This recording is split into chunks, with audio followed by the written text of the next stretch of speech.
Merci de nous rejoindre sur Radio J comme tous les matins. Et ce matin, on parle d'un roman graphique, Les grandes et les petites choses. Et oui, c'est le titre de ce roman publié récemment aux éditions Nathan et qui nous plonge dans le destin de Nina Gari. Petite fille ambitieuse, devenue une jeune femme affirmée qui cherche sa place, fille d'une juive ashkénaze et d'un père musulman sénégambien qui se pose beaucoup de questions sur la vie, sur le rapport aux autres, sur le rapport notamment à l'identité. Et Nina Gari, eh bien, c'est aussi l'histoire de Rachel Kahn, l'auteur et juriste qui nous a fait le plaisir ce matin d'être avec nous en studio. Bonjour Rachel. Bonjour Ilana. Merci d'être avec nous, surtout car c'est votre anniversaire aussi aujourd'hui. Oui, comme Christophe Barbier, absolument. Donc on vous souhaite un très bon anniversaire. Bon, pas trala avec une bougie, mais des pains au chocolat et des croissants qui vous attendent si besoin. Génial. Parfait. Alors, une année qui commence bien, Rachel, avec donc la sortie de cet ouvrage il y a déjà quelques semaines, qui en fait est une adaptation d'un roman que vous aviez déjà publié en 2016. Alors pourquoi cette envie d'adaptation en BD ? Oui, c'est vrai que c'était mon premier roman en 2016, une adaptation parce que très souvent on parle de transmission, de réparation de la société, et notamment pour les plus jeunes générations. Et j'avais envie, c'est Nathan en fait qui m'a contactée pour finalement raconter cette histoire avec en BD. Voilà, parce que la BD, c'est vrai que c'est accessible. C'est accessible. On peut raconter aussi des choses qui sont finalement que nous on a dans notre imaginaire d'auteur. Et c'est vrai qu'avec Aude Massot qui a réalisé les dessins et la bande dessinée, on s'est conjugué, on a fait apparaître des choses qui étaient en sous-texte dans ce roman. Ouais. Voilà. Alors, Les grandes et les petites choses, le personnage principal s'appelle donc Nina Gari, mais donc c'est aussi votre histoire. Est-ce que c'est plus simple, peut-être moins douloureux aussi de se voir à travers un autre personnage, de s'écrire à travers un autre personnage et donc de parler de soi à la troisième personne ? Oui, et puis c'est surtout une autofiction. Souvent, quand on construit des personnages, c'est vraiment pas une biographie pure. C'est, par exemple, pour le grand-père, j'ai conjugué deux personnes de ma vie d'enfant que j'ai pu connaître, mon vrai grand-père et un autre grand-père de cœur qui s'appelait Yoram Bar David, qui m'emmenait à la synagogue le vendredi soir. Donc, en fait, c'est ça qui se passe quand on crée ce genre de roman, que ce soit peut-être plus percutant et puis aussi on s'arrange avec la réalité. Moi, j'ai grandi en Touraine et pas à Paris, alors que là, j'ai mis l'ensemble de la narration en Île-de-France, à Paris. Voilà, c'était plus simple. Un petit peu adapté cette histoire. Absolument. Nina Gari, c'est donc le récit d'une petite fille qui est très appréciée, qui grandit dans une famille soudée, aimante, mais qui a quelques particularités. D'ailleurs, vous écrivez, votre maison, c'est une maison où personne n'a rien à voir avec personne. À l'époque, je me disais souvent que je n'avais rien à faire là, dans cette maison, vu que je ne ressemble ni à l'un ni à l'autre de mes parents. Alors, ça peut amuser, mais c'est quand même dur de dire ça aussi jeune. Oui, mais dans le même mouvement, cette famille-là, elle ressemble à la France, où personne ne se ressemble. Et c'est ça qui est intéressant, de se sentir bien. Moi, ma zone de confort, c'est précisément là. Aujourd'hui, où on parle de réunion en non-mixité, ma zone de confort, c'est très précisément d'être là où personne ne se ressemble. Et c'est ça, la France. Ouais. Et c'est intéressant, finalement, parce que aussi, quand on est un enfant métis, issu donc de deux cultures, on se questionne énormément sur son identité. On le voit très clairement dans le texte, que voilà, Nina ne sait pas trop où est sa place. Et on peut faire aussi peut-être l'objet même d'un rejet d'une certaine telle ou telle communauté, parce que voilà, pas assez noire pour certains, pas assez blanche pour d'autres. Comment vous l'avez vécu, ça ? Oui, et surtout à l'adolescence. Et c'est ça qui me semblait intéressant, surtout après Racé, l'essai que j'ai écrit en 2021. C'était de dire que ces questions-là, ce questionnement sur l'identité, c'est un cheminement. C'est justement à l'adolescence, quand on est en pleine construction, on n'est pas comme ça d'un bloc et on va se rebeller, soit contre son père, les origines de son père, celles de sa mère, on va essayer d'être un peu grinçant. C'est l'adolescence. Et justement, ce qui m'importait aussi, c'était qu'aujourd'hui, lorsqu'on a des leaders politiques qui ont la cinquantaine et qui se font les porte-paroles de la jeunesse avec un discours très immature, c'est-à-dire qu'en fait, ils pointent communautés les unes contre les autres, ils fracturent la société, ils parlent au nom de la jeunesse alors qu'ils ont 50 ans, avec un discours qui est profondément irresponsable pour un personnel politique qui est censé justement être un citoyen un peu plus éclairé et censé nous représenter et réparer notre société. Ouais. Mais justement, ça aussi, c'est passionnant parce que vous êtes donc juive ashkénaze, votre papa est musulman gambien, donc tôt, vous avez su ce qu'était la Shoah et ce qu'a été l'esclavage. Et justement, et la colonisation. Voilà, et pour avoir votre point de vue sur l'actualité, qu'est-ce que vous pensez de ceux qui mettent toujours en concurrence finalement les mémoires, cette concurrence victimaire qu'on a pu voir ces dernières années? Oui, alors la concurrence victimaire, c'est vrai qu'on a parlé de ma famille qui était une famille très aimante et effectivement à l'âge de 15 ans, quand on sort de cette famille et qu'on se rend compte, ah bon, les Noirs peuvent pas être avec les Juifs, ah bon, les musulmans peuvent pas être avec... Enfin, ah bon, les Noirs ne peuvent pas être avec les Blancs. En fait, on est dans un truc complètement irréel puisque c'est l'inverse de ce que vous avez appris enfant. La concurrence victimaire, elle est dramatique parce que finalement, on a consacré juridiquement, moi j'ai fait du droit, on a consacré juridiquement que la Shoah était un crime contre l'humanité, que l'esclavage était un crime contre l'humanité, que toutes les formes finalement de traitement inhumain et dégradant sont des crimes contre l'humanité. Et là, je parle des 3 esclavages, notamment l'esclavage arabo-musulman et l'esclavage intra-africain, parce qu'on ne parle que d'un seul esclavage, il faut reparler de tous. Ouais.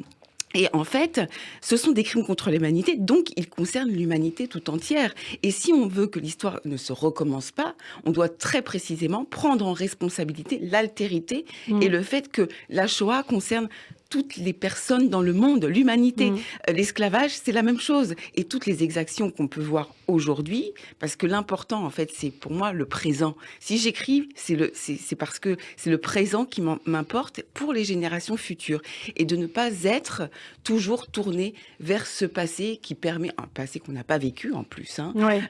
Quand on voit, par exemple, les décoloniaux, ils n'ont pas vécu la décolonisation et parlent au nom on parle tout le temps. De nos parents. Ouais. Et c'est assez comment dirais-je, c'est presque pas très respectueux en fait de ce que nos parents, nos grands-parents ont pu vivre. Ouais. C'est-à-dire qu'on a la chance aujourd'hui, dans le présent, de construire une humanité qui est un peu plus réparée. Et la concurrence victimaire, la victimocratie de manière générale, elle est complètement aux antipodes de nos principes fondamentaux, notamment de la méritocratie. Et on reviendra justement sur tout cela, parce qu'il y a un documentaire également qui est sorti il n'y a pas très longtemps, Racisé, de Michael Prazan. Justement, ce sera l'occasion de l'évoquer. Alors, pour revenir à cet ouvrage, le racisme, vous racontez le vivre quand même assez tôt. Déjà, petite fille, en tout cas, Nina Gary le raconte dans ses cours de danse, puisqu'au départ, elle voulait être danseuse classique et on lui dit de rentrer ses fesses. Oui, tout à fait. C'est vrai que c'était une forme de... Oui, ça m'a marqué parce que effectivement, en danse classique, bon voilà, la posture du corps. Moi, j'ai plutôt un corps petite qui était plutôt athlétique en réalité. Mais c'est vrai que dans mon cœur, et c'est toujours ma passion, la danse classique, c'est-à-dire pour moi, c'est... Puis de manière générale, je sais qu'on n'a pas trop le droit de dire, mais les musiques savantes, c'est aussi, ça fait partie de nos fondamentaux qui permettent de créer autre chose après. Mais c'est quelque chose de précieux, de très exigeant, et on me disait de rentrer mes fesses. Donc, a priori, dans les années 80, parce que ça a changé aussi, c'est en train de changer. Ouais. Dans les années 80, c'était un peu singulier de vouloir faire de la danse classique quand on avait la peau noire. Ouais. Oui, on vous dit de faire du modern jazz, d'autres danses. On vous dit de faire de la danse contemporaine, on vous dit de faire de la danse hip-hop, qui ne veut rien dire, la danse hip-hop, ce grand tout. Oui, c'est très vaste. Très vaste. Donc, effectivement, mais c'était aussi pour montrer que lorsqu'on a ces petites failles, ces petites injustices qui vous blessent au quotidien, on peut en faire quelque chose parce que ce sont des leçons. On ne va pas s'arrêter à ça, justement. Et c'est Gainsbourg qui disait... Je connais mes limites, c'est pourquoi je vais au-delà. Connaître ses limites, alors je ne dis pas que c'est bien d'être dans des formes d'injustice et d'intolérance et de les vivre, c'est douloureux. Mais en revanche, ne pas s'arrêter à ça, continuer de travailler et on retrouvera une voie. C'est vrai qu'aujourd'hui, j'ai de la chance de travailler aussi avec des danseurs classiques et des musiciens classiques, avec ce parcours qui est passé par l'athlétisme après. Alors justement, l'athlétisme, vous dirigez vers ce sport, vous deviendrez même une championne de France d'athlétisme. Hein. Qu'est-ce qui vous a plu dans ce sport? Quels souvenirs vous gardez justement de cette époque? Ce qui m'a plu dans ce sport, et justement c'était peut-être avec d'un côté l'histoire de la Shoah qui est dans mon sang et l'histoire de l'esclavage, de la colonisation de l'autre, de me retrouver dans mon corps, d'être devant cette ligne du 100 mètres, face au chronomètre. C'est-à-dire que pour une fois, c'était pas le regard de l'autre qui m'importait.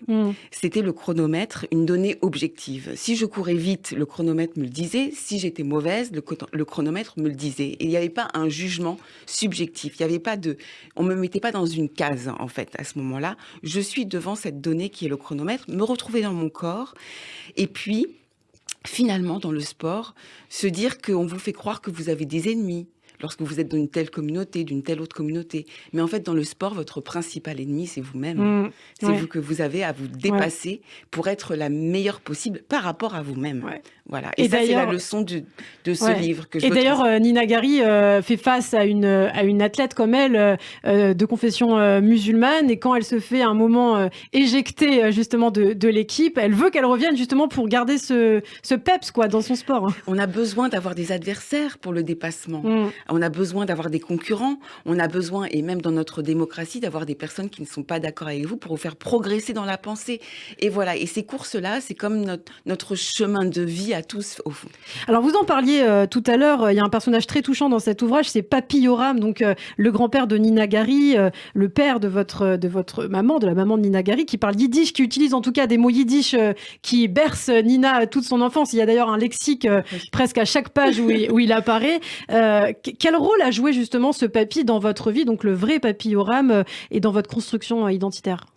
Alors c'est vrai qu'en plus, vous l'avez rappelé tout à l'heure, c'est mon anniversaire aujourd'hui, et c'est une semaine tout à fait singulière, c'est une semaine de commémoration, de la sortie des camps. Oui. Et c'est vrai que je suis née à ce moment-là, et que j'ai eu la chance, moi, de rencontrer mon grand-père, qui était un rescapé d'Auschwitz et qui est revenu en mai 45.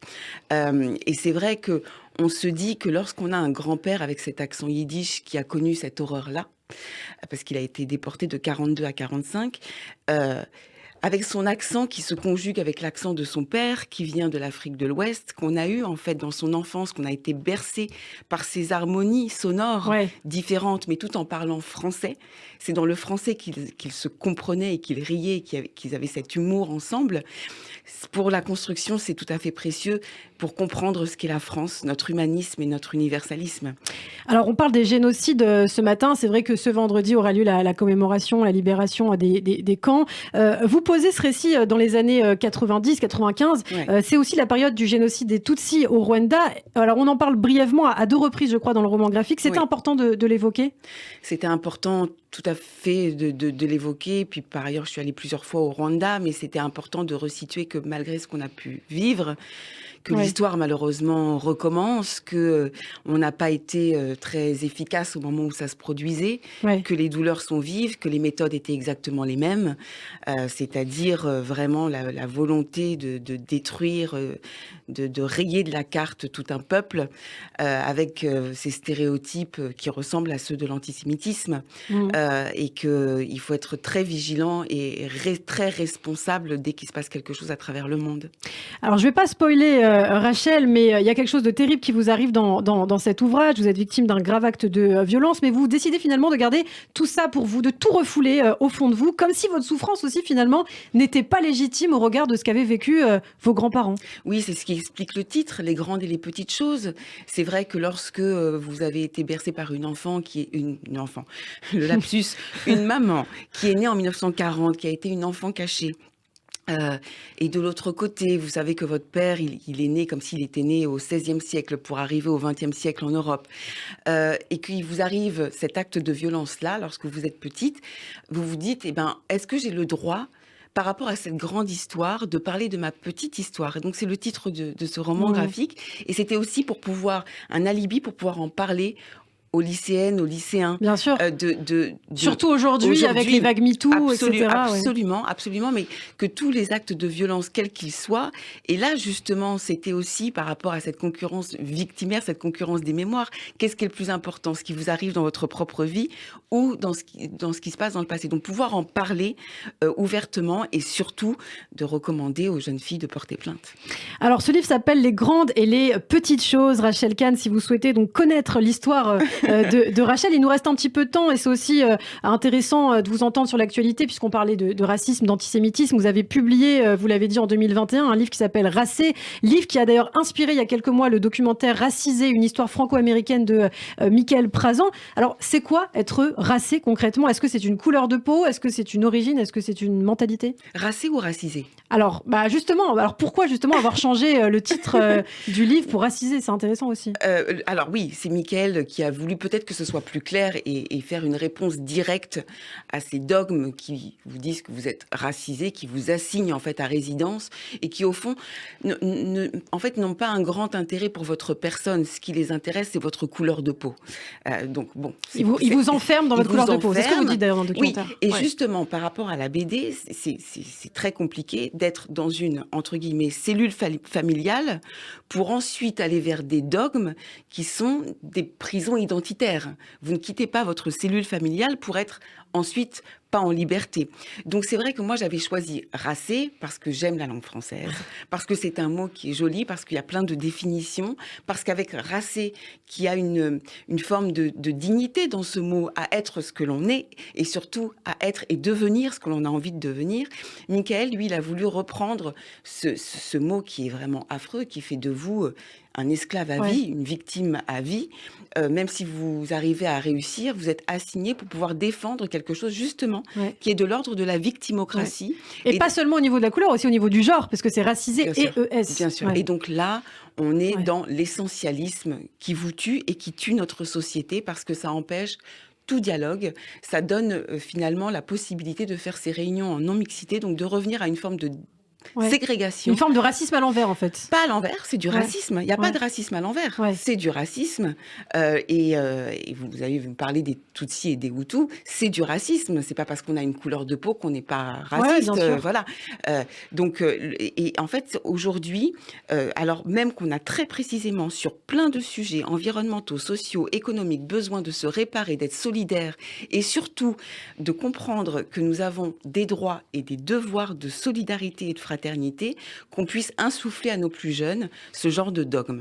Oui, vous dénoncez une société de plus en plus idéologisée, vous parlez de mots qui appauvrissent le langage, qui ne vont nulle part, des mots donc qui n'aident pas à la lutte antiraciste, puisqu'on a besoin en fait plus de solidarité, de fraternité. Oui, et puis on a besoin aussi d'avoir une pensée, de pouvoir dialoguer, de pouvoir s'enrichir, de pouvoir lire des livres, d'aller au théâtre, un théâtre libre et pas assigné pareil avec des rôles où les blancs ne pourraient pas jouer tel rôle, où les noirs ne pourraient pas jouer tel rôle. On a besoin de liberté dans la création et c'est avec cette liberté dans la création, dans l'expression, qu'on pourra revivre notre démocratie pleinement. Eh bien, merci beaucoup Rachel Kahn. Vaste sujet, on pourrait en parler pendant des heures. Merci beaucoup en tout cas d'avoir été avec nous. Donc le titre de ce roman graphique, je le rappelle, Les grandes et les petites choses, publié aux éditions Nathan. Et on vous souhaite encore un très bel anniversaire. Merci beaucoup. Et à très bientôt. À bientôt.